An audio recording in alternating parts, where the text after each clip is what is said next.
Good evening and welcome to National Sawdust. I'm Shireen Saad, the Interim Programming Director. I'd like to welcome you tonight to our masterclass with the composer and artist Raven Chacon and the musician Martha Redbone. First, I'd like to read a short land acknowledgement. We are broadcasting from the occupied and unceded territory of the Lenape people, the original caretakers of the land, as well as the Canarsie and Munsee, who have stewarded this land for generations.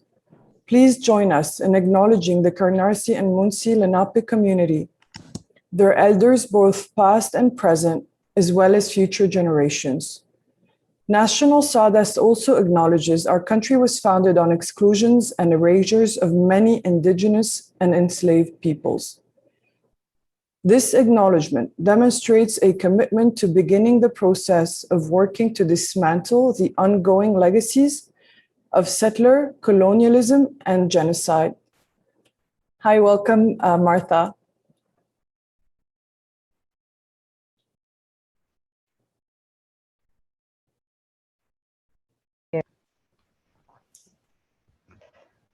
Hi, can you hear me? Hello, everyone. Can you hear me? Yes? No? We can hear you. Yes. Okay, wonderful, wonderful. Thank you so much. Halito, everybody, Chimichokma. Thank you so much, Shireen and National Sawdust, for inviting me to share what I think is a very exciting and wonderful moment in National Sawdust history and East Coast history as well. As I said, I'm also grateful to the Lenape people, and I'm here located in what is now known as Brooklyn, and it's the home of the Canarsie and the Munsee Lenape. So, and it's an honor for me to be here on this land and sharing our stories and with so many Indigenous people here in New York City. The last count, I believe it was upwards of 100,000 urban natives in New York City. So it's very exciting. A lot of good things are happening. It is my honor to introduce our wonderful guest, and I'm thrilled because not only is he a brilliant artist, but I'm also fangirling out at learning more about his work. Raven Chacon is a composer, performer, and installation artist from Fort Defiance, Navajo Nation. As a solo artist, collaborator, or with interdisciplinary arts collective Postcommodity, Chacon has exhibited or performed at Whitney Biennial, Documenta 14, REDCAT, Musée d'Art Contemporain de Montréal, San Francisco Electronic Music Festival, Chaco Canyon, Ende Tymes Festival, 18th Biennale of Sydney, and the Kennedy Center. Every year, Raven teaches 20 students to write string quartets for the Native American Composer Apprenticeship Project. He is also the recipient of the United States Artist Fellowship in Music, the Creative Capital Award in Visual Arts, the Native Arts and Cultures Foundation Artist Fellowship, and the American Academy's Berlin Prize for Music Composition. He lives in Albuquerque, New Mexico, and it is my absolute honor to welcome Raven Chacon to the program today. Welcome. Thank you, Martha. I'm really happy that we get to talk and visit like this. You know, it's still weird after a year of Zoom, but I'm ready for today's talk. I don't have Zoom fatigue for today's talk. That's right. And I'm making sure that I stay quiet so that you really don't have Zoom fatigue after hearing me. Yeah, it's been a very surreal year, and you know, everyone's been hit really hard, especially out west, and I'm really grateful that you're here and that you're healthy, that we all are here. Some of us did not make it. We have a lot of loss in our community, I know, back home. And so here we are today, still slowly coming out, and whatever is considered the new normal, whatever that phrase means, that always surprises me when I hear that. But is normal ever really normal, and for whom? I want to go right away to your work, because there's so many things that I'd like to ask you, but I'd like for you to begin with your piece called the abduction. I don't know how to say it in your traditional language. So I would love to hear a bit of it, and have you take the floor with it. Yeah. They'll play it. I think they're going to play it first, and then I'll talk about it. Sounds good.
Very powerful.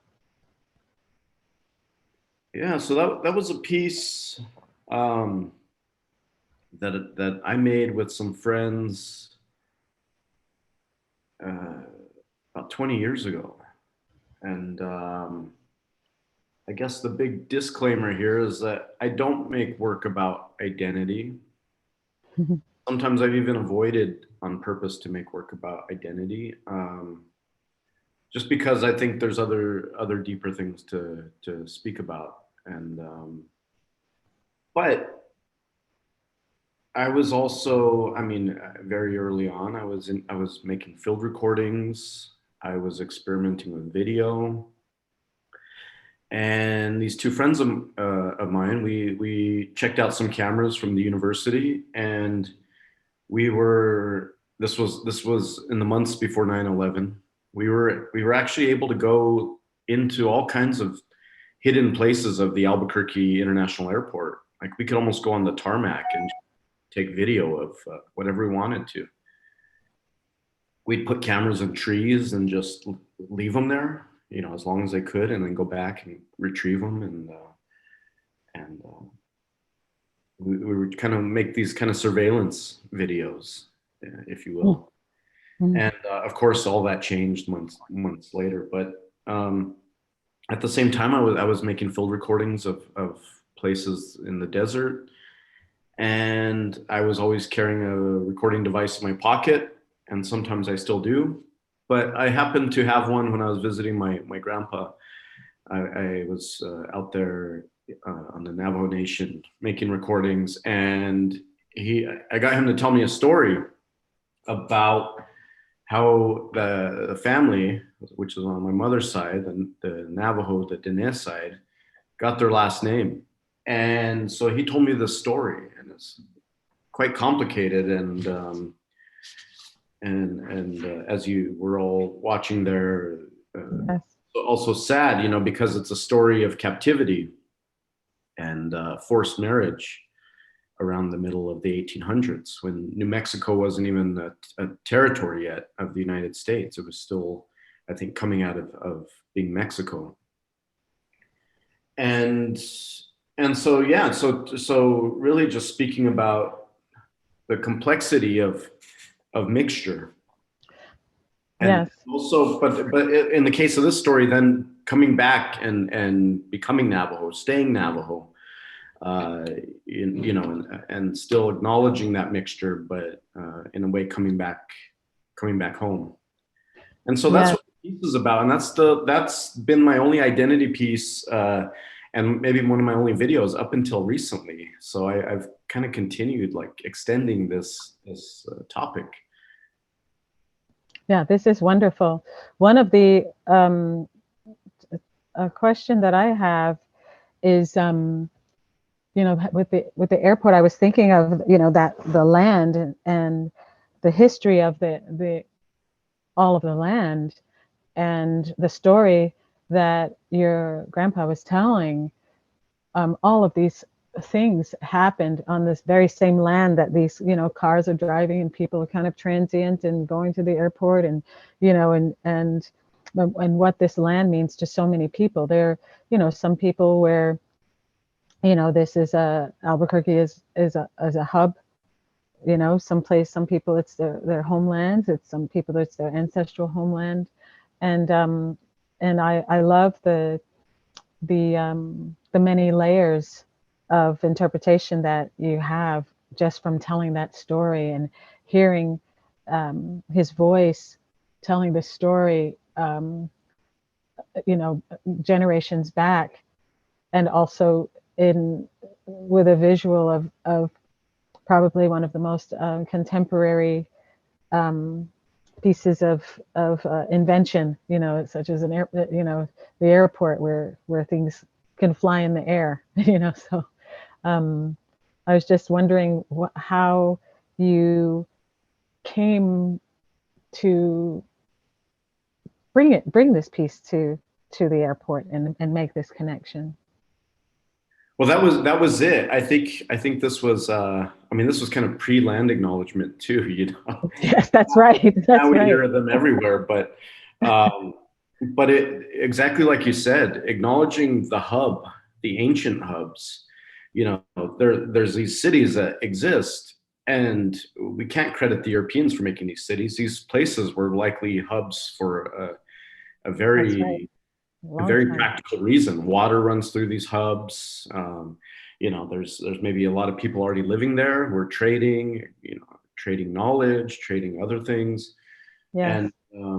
And so cities sprung up around them. So sometimes we might be not fully explaining the complexity of these places and therefore the beauty of what has happened in these spots, you know, because sometimes they are very transitory places. Yes, yes.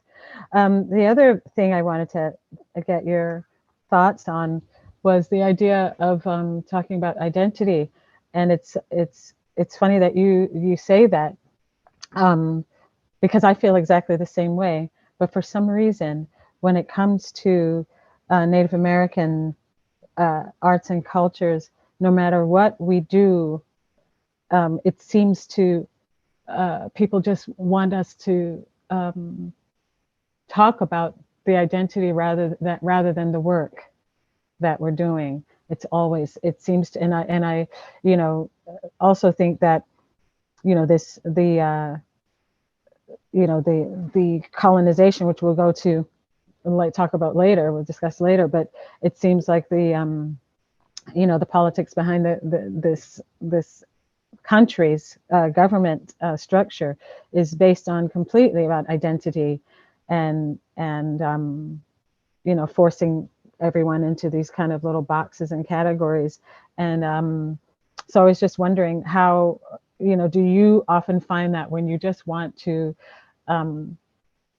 do the work, you know, you want to do the work, you want to make the composition, you want to show the layers and the concepts of what you're trying to express, and do you find that it, I guess, public audiences seem to try to put us in these boxes to hear that everything is based on identity? What are your thoughts on that, Raven?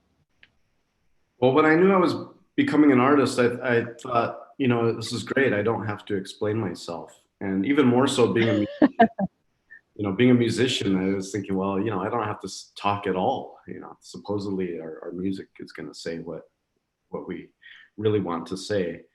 But of course, that's not true. There's Q&As after Zooms, and we get asked these questions. And so there were tactics early on in the music, you know, directly in the music itself. I brought a score today that they could pull up. It's called Lago Adile Denedo I Hosinilgi Yadagi. And it's a graphic score. And I was experimenting with making graphic notation. And you know, influenced by the canon of 20th century experimentations with, you know, with that. And yes, and go ahead. I was going to say that before you show it, that this piece really struck me, because I feel that you, this is one of the pieces that really really moved me, because I think that you had a premonition to the I guess the hashtag that has come these days called code switching, and you know, where people act differently in the company of strangers. And so this, you did this piece back in 2004, but I think that this is something that a lot of groups find themselves doing. And so I really, you know, I'm going to let you continue on about that. But I love the fact that you were, you know, so far ahead of your time. I personally think generations, not just since 2004, but. Thank you, Martha. I really appreciate that. And I love hearing that, because I don't know if people knew what I was trying to do with this piece for a long time, which was part of the piece in itself. And so the piece came about because I was experimenting with graphic notation. I loved the way, you know, Cardou's treatise looked, you know, these all these drawings and symbols that don't have to have a meaning. I guess when I was saying earlier that nothing has to be explained. Well, there's no instructions for treatise or some of these other graphic scores. They are open to interpretation. Something I thought was a cop-out, but I wanted to make my own version of that. So if we scroll through these pages, you'll see these drawings that I was influenced by these petroglyphs on the west side of Albuquerque, New Mexico, which are from the really old ancestors that are the ancestors of all the tribes in the area. And not lifting them, of course, but being influenced by them, drawing my own versions of them. And my reason for making this score was not just to make a score, to draw. The reason for making it was that I kept getting this question as a young composer of people saying, am I supposed to be hearing Navajo music inside of your music? You know, do you quote Navajo melodies? Is there some kind of native rhythm in this? And I would get this question all the time from some very brilliant people too. And it kind of bummed me out to hear this question from so many people. And I have to admit, it's a valid question, but I would get it every time somebody opened their mouth. And so my solution for that was that if graphic scores can be highly interpretable by the player, then that burden of making indigenous sounding music could be put on to the probably largely white classical players who are taking on this piece. They should be the ones to try to sound indigenous. Why not? Why does it have to be me? And so that's what this piece absolutely does. It makes the code switching be on the responsibility of the performer and not me. And I've always been happy with the results of whoever has played this piece. That's wonderful. Yeah, and I think that's really great. That's a great point.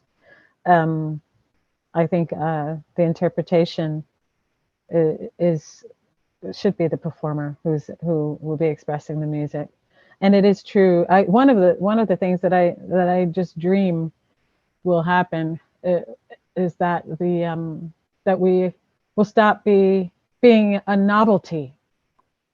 And in a way, these questions that kind of bum us out are questions, like you said, from people who are very intelligent, but emotionally quite immature because of their lack of knowledge about American Indian people and culture. So there's a lot of educating that has to be done. And I'm not sure that it is our responsibility so much to educate people rather than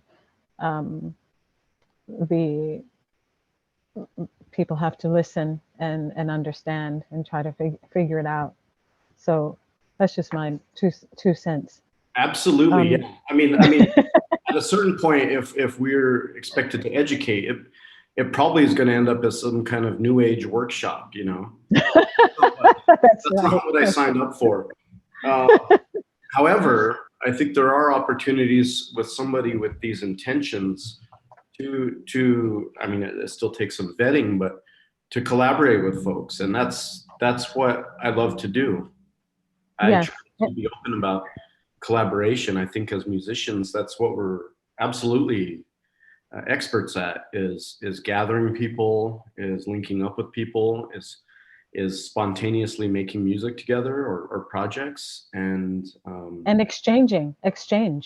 And I think that's the way that we learn from each other, and yeah, not ask stupid questions. Somebody out there is gonna say there's no stupid questions, but yeah, there are. There are.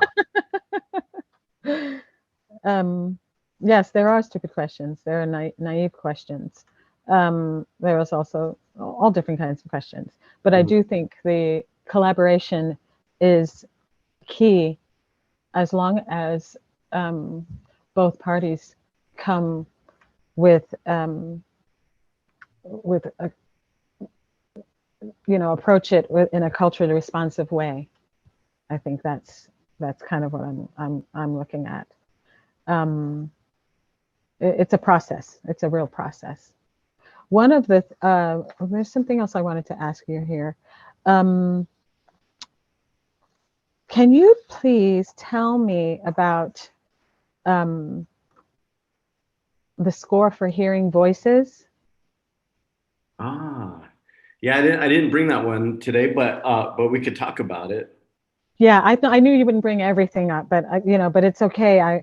I still want to just throw you like a little curveball, just because there's so many things that, there's so many of them that I want to touch on, but this one I think is really fantastic.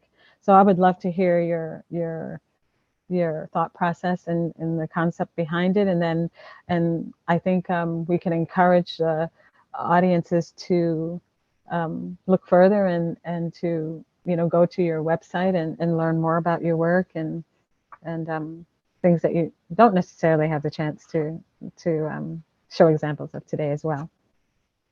Yeah, I'm trying to remember what that score is, but there's so many well, scores. Okay, so I'll tell you some of it. I'm joking.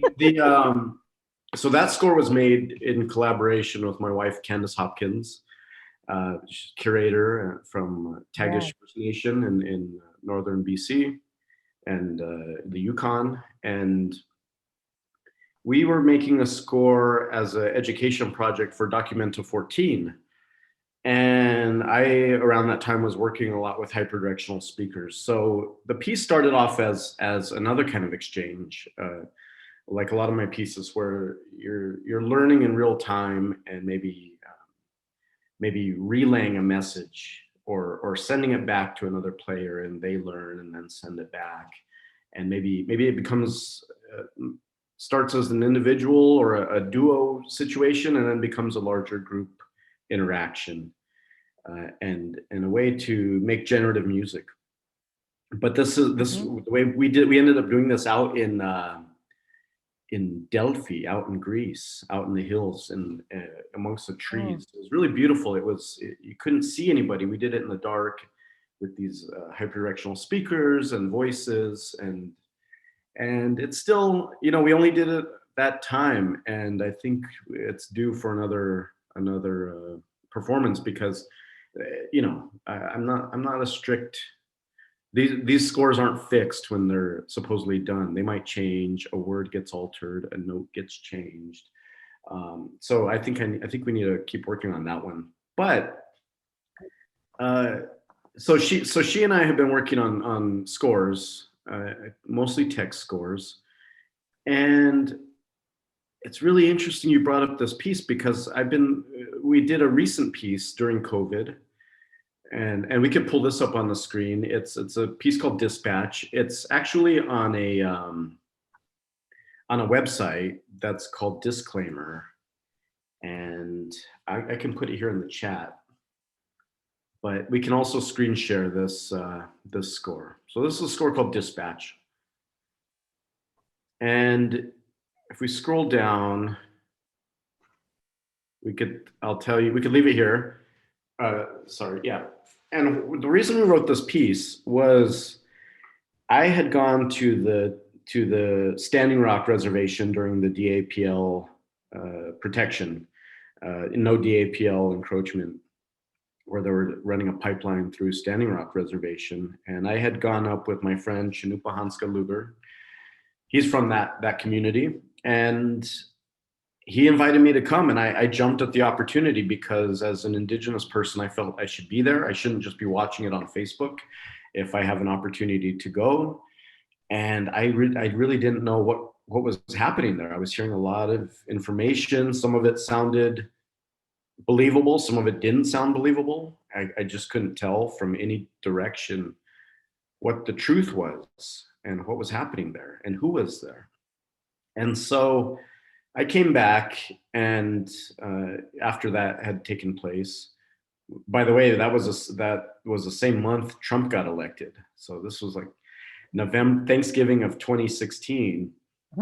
I came back very changed, that that I had witnessed something I had never been involved in before, and that was what ended up being the largest gathering of Native peoples since Little Bighorn.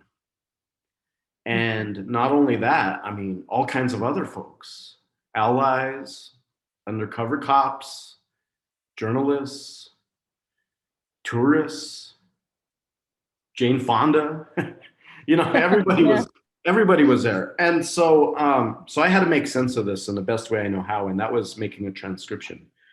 And so if we scroll down, what Dispatch is, what this piece is that we made is this part speculative fiction, part role-playing game, part transcription or prescription. And it asks the participant or participants to simply listen and examine where you are in these contested places. Hopefully we are all aware of contested space, you know, places, because the land is constantly under attack. I mean, it doesn't have to be Standing Rock. Next, it'll be, you know, it'll be your own communities out there.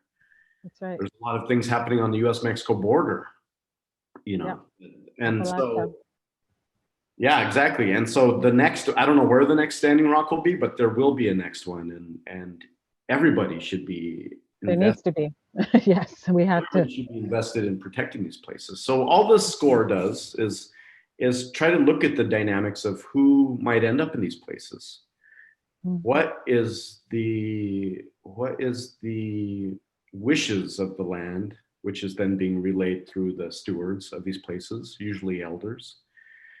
And if you continue down, it gives a series of sonic prompts or ways of analyzing what might be happening. You know, how can you relay a message, or how can you amplify these needs, and how do you try to avoid the pitfalls of noise? I mean, noise is something I love. I would say it's one of my mediums, but at the same time, I think it's a recklessness to that maybe can hinder some of the other work that we're doing. And so that's why this score was made. And I encourage you all to take a look at that. And I think this is some ongoing work that I would like to continue doing. And I know Candace and I might be. I think you should.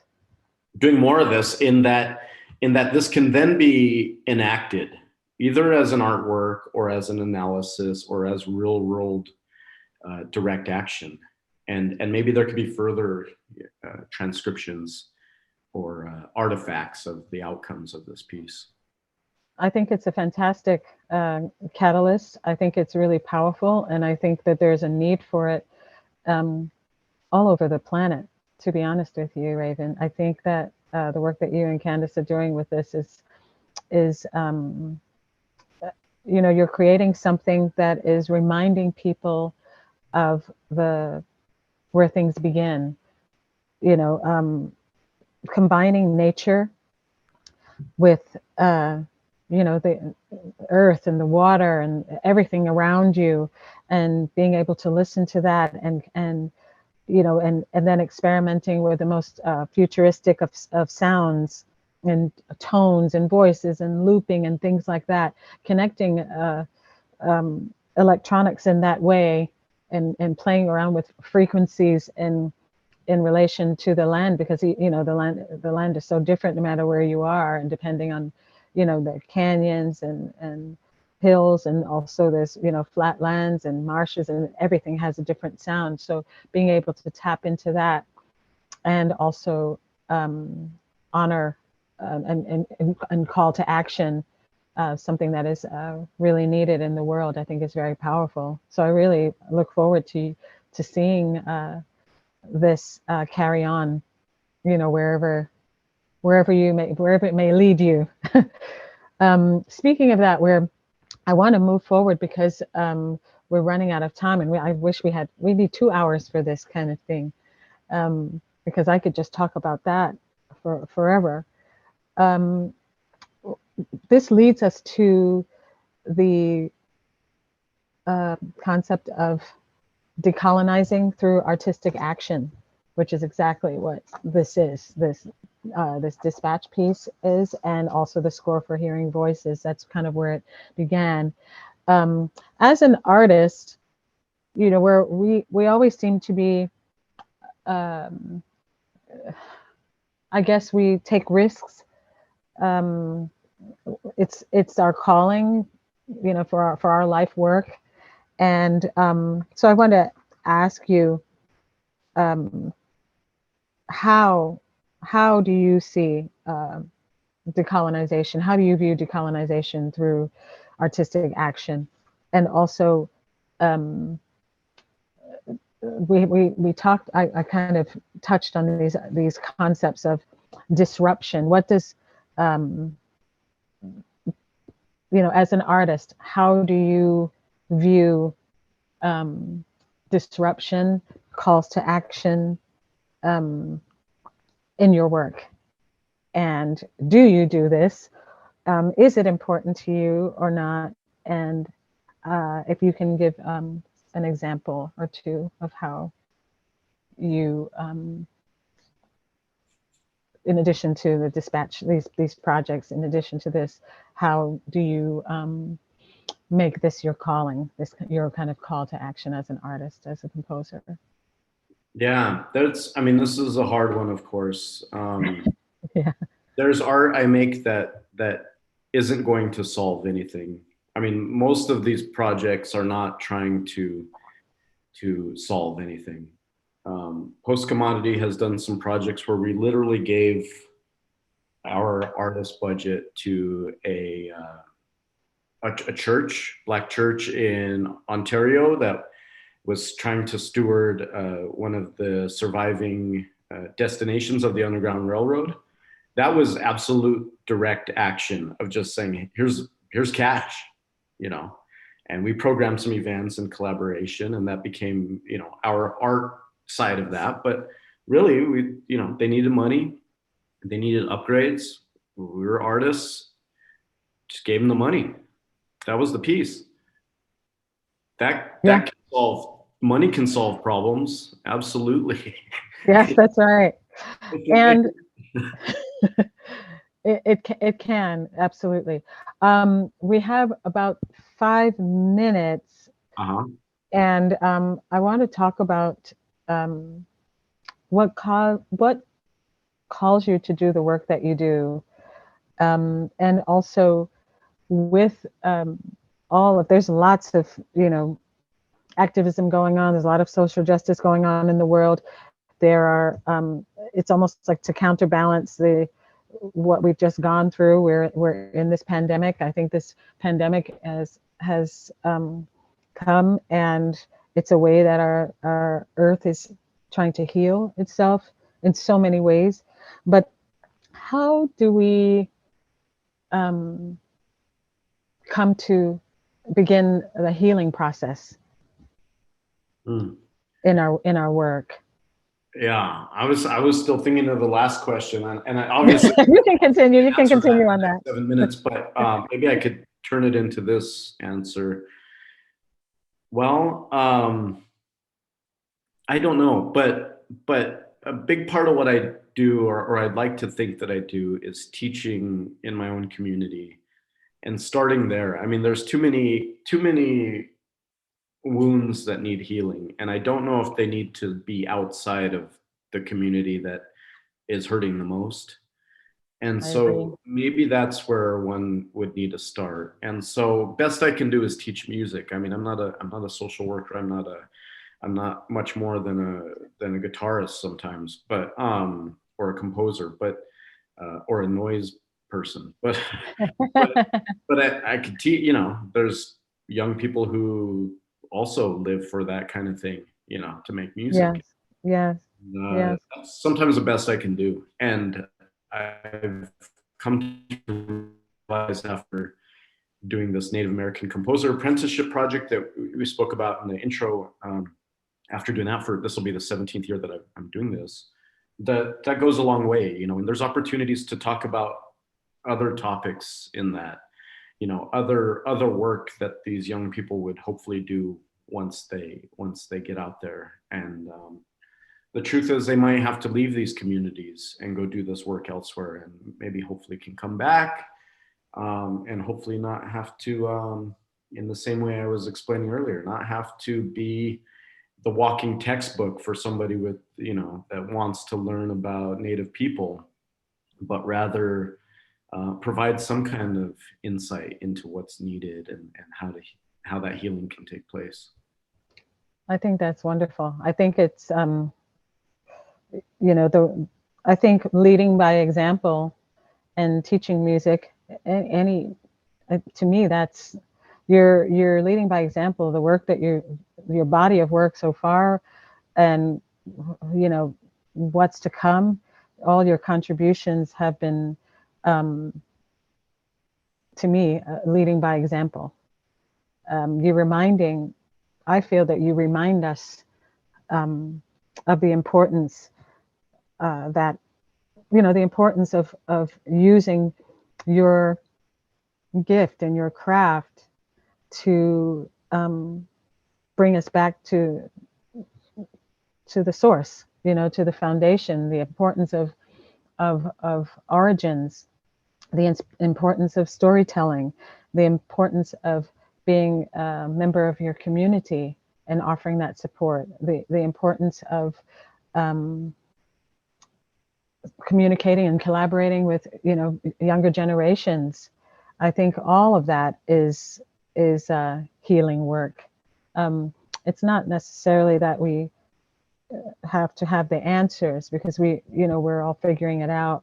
But I do think that the work that you're doing, you know, having the voice of your grandfather share family stories and incorporating that with the most contemporary sounds, and collaborating with like-minded artists who also want to explore and discover and still have that strong connection, I think, you know, to the land and place, and then your sense of humanity, responsibility toward humanity, and doing a project like Dispatch. And I think that you're leading by example. So you may think you don't have the answers, but I think we see the answers. We see the answers in your work. Thank you.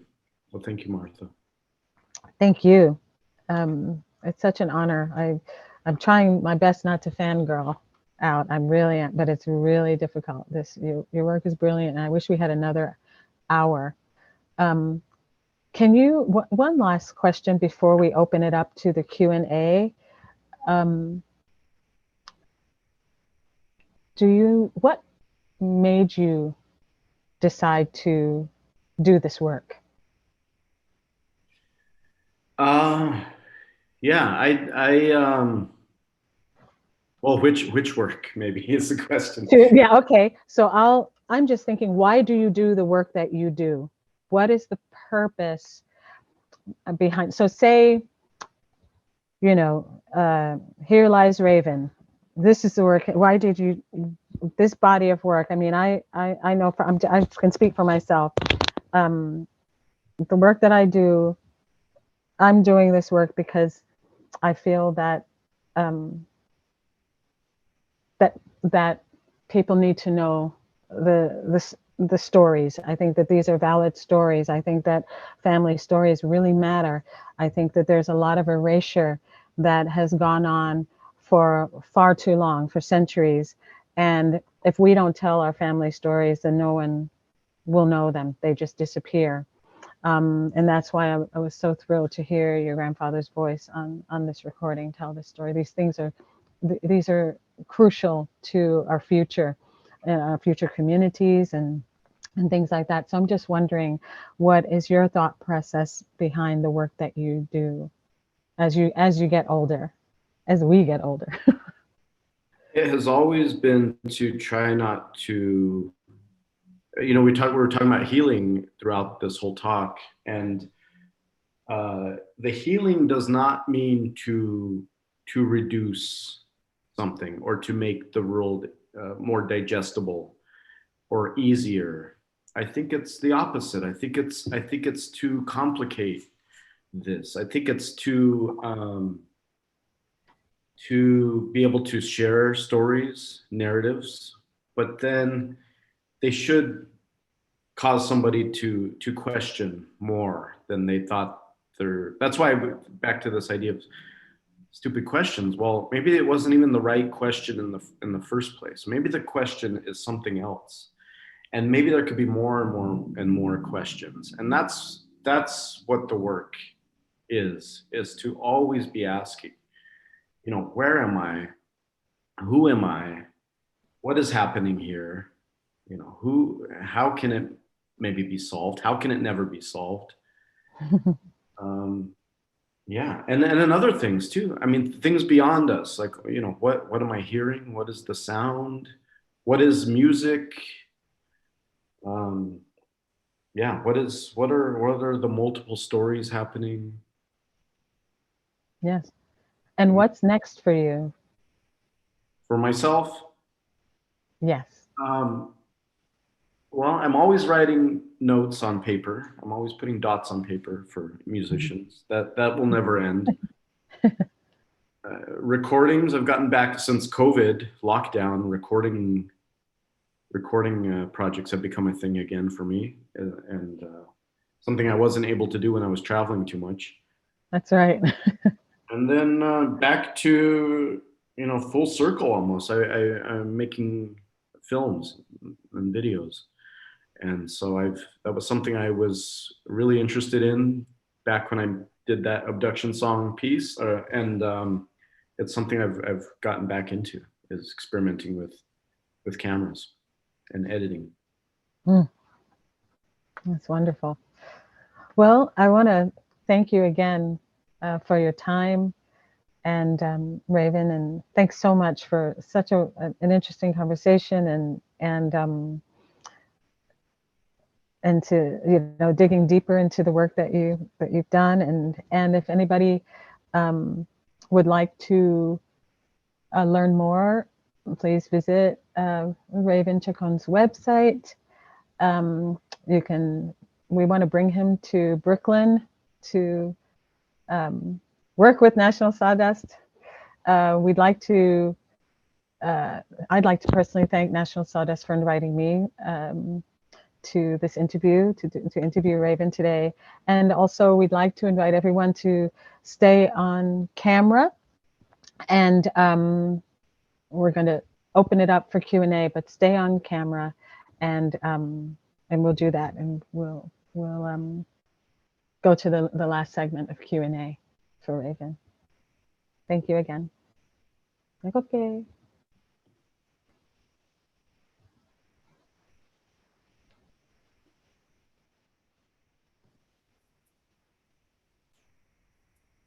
Hi, both. Well, my name is Jimena. I'm a composer. I'm from Mexico, in the UK at the moment. Well, my first question actually was going to be about something that you guys talked about at the beginning, which was these sort of preconceptions that people might have with people from different backgrounds of what your music should sound like. And my question was going to be, how does that affect your work? And I just found it really interesting how you created this piece as a response, this graphic score. But I still wonder, how has this continued to affect your work after that? How the questions, or how who I am emerges? I think because these preconceptions and these questions, that I wonder if they're ever going to disappear. Probably not. So how has this influenced, how has this continued to influence your work? Because I mean, probably this piece that you wrote was a bit of a response to that, right? Yeah, I think, well, this hasn't been a conscious tactic, but I like to think of it as some kind of counterpoint, where I'm always dodging those things. I think if somebody is trying to, I think trying to assume that I'm involved in some kind of project, then I go and do something else. I go and make the films when somebody is expecting a string quartet or something. And I don't know, it's to move very fluidly throughout all of this, I think, has been one way of navigating that. It's not, I shouldn't say the word dodge, like I'm not dodging it, but I think it's to have some options there. Otherwise one will get pigeonholed or, you know, stuck in a corner of doing something. And I think that's one of the biggest problems that can happen to, you know, to an artist of color is realizing that they are preaching to a choir or preaching to the funder. Mm.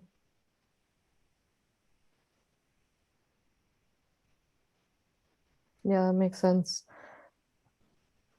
So I don't know. I mean, also at the same time, I think there's still things I'm learning. I mean, I'm not making work that speaks about myself. I think I'm, you know, other works that I would like to do, or a lot of works that Postcommodity did. We were constantly researching, you know, history and places. We would get invited to do projects somewhere, and we would go and spend time there and do the research, meet people, and collaborate with folks to make a project there. And you know, in ourselves, we are learning, and that's something I like to continue to do, where I'm not just, you know, coming from some location and emanating what I know out into the world. I think there's a possibility as artists for us to have this feedback loop where we are learning and emitting what we know and share. Well, I would say that that's a possible good thing. Like you get all of these questions and you get all of these, I don't know, preconceptions, and then it makes you be creative and move away from that, and that opens the door to other things, which is probably very important. Yeah, and in doing that, sometimes then you realize that there's a lot of shared experiences that folks have had or are having. There's a lot of shared histories, and I think that's when things can become really interesting. You know, where you are not having to just maybe share your own personal family story or identity or position, but rather can link it to something that maybe aligns with somebody else's experience or doesn't align with that experience, but meets somewhere in the middle where neither has been. Yes, I think so too. Thank you, Jimena. I was thinking something similar. I think that when you're making the work, we don't, you know, you tap into something that inspires you, something that a question that you might want to, you know, explore and try to find an answer or dig for something deeper or find a contrast or that kind of thing. And, you know, there will always be people who, you know, expect a certain thing from you. And that's, you know, as an artist, we kind of, well, I guess as an experimental artist, let's put it that way, someone who really is concerned with, we don't really care about the commodifying of it because that's, you know, people get paid a lot of money for marketing and putting things into little boxes and holes to kind of define. But, you know, as the artist, we're always searching for something deeper, something that we haven't tapped into before. So even if it's, you know, storytelling from our own perspective, it's not only that, you know, as Raven said, there are many, many connections and many different ways of approaching a particular subject. And I think if people are questioning the work that you do and which makes us want to move in a different direction or to do something that's completely unexpected, I think that's a subconscious thing that we're doing naturally just because that's who the person is and that's what they do. So I just wanted to offer that too. And do you think it's possible to ever completely run away from that, from this? You were saying before that it's so hard sometimes to get out of this? Like, you want to be asked about your work rather than anything else. Yes. So how, yeah, is it possible to get there somehow? I think the more, I mean, I think the way to solve it is to have more and more artists out here doing the work, and there will be so many that this stops becoming a novelty and becomes just a normal expression of artists, a bunch of artists doing some amazing work. And this way, if there's enough voices, if there are enough Indigenous voices, there are enough plenty American Indian composers around, not just one or two or this kind of, but if it's always, if it's 30 or 50, I think hopefully people will understand that this is another community of people doing some really amazing work and tapping into things that other people have not don't know about, and hopefully having the strength in numbers, I'm thinking, can help make a difference, so that the kind of popular thing doesn't become this kind of cliche. So. And one thing about that, though, while there is a growing community of, let's say, Indigenous composers, or it could be anything, Indigenous dancers, Right. Native filmmakers, the solution is not to then have a all Indigenous Right. That's right. concert of Native composers or an all Native group show, a visual art show. That is just further segregation. That exactly is as just putting us separate anyway, and reducing us.